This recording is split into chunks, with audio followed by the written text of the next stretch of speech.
മഴക്കാലത്ത് ചക്ക കിട്ടിക്കഴിഞ്ഞാൽ അതിൻ്റെ കുരു എല്ലാവരും ഉണക്കാൻ പറ്റാതെ കളയലാണ്. അപ്പോൾ അതിനൊരു മാർഗ്ഗമാണ് ഈ കാണിക്കുന്നത്. വലിയ ഉരുളിലേക്ക് എടുത്തിട്ട് കുരു ഒന്ന് ഇങ്ങനെ അടപ്പത്തിട്ട് ഈ ഒരു ചെറിയ ചൂടിൽ വെള്ളം പറ്റിക്കുന്നത് വയ്ക്കാം. മൊത്തം എല്ലാം ശരിയാക്കി എന്നിട്ടൊരു പ്ലാസ്റ്റിക് കവറിലാക്കി ഫ്രിഡ്ജിലെടുത്ത് വെച്ചാൽ കുറച്ച് നാളങ്ങനെ ഇരിക്കും, ചീത്തയിൽ പോവുന്നില്ല. ചെയ്ത് നോക്കി എല്ലാവരും.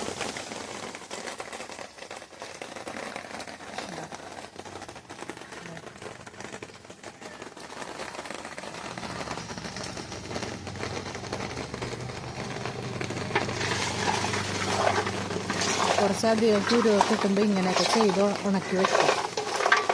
വെയിലില്ലല്ലോ, മഴയത്ത് ചെയ്യാൻ പറ്റും, ഇങ്ങനെയൊക്കെ ചെയ്യാൻ പറ്റുള്ളൂ.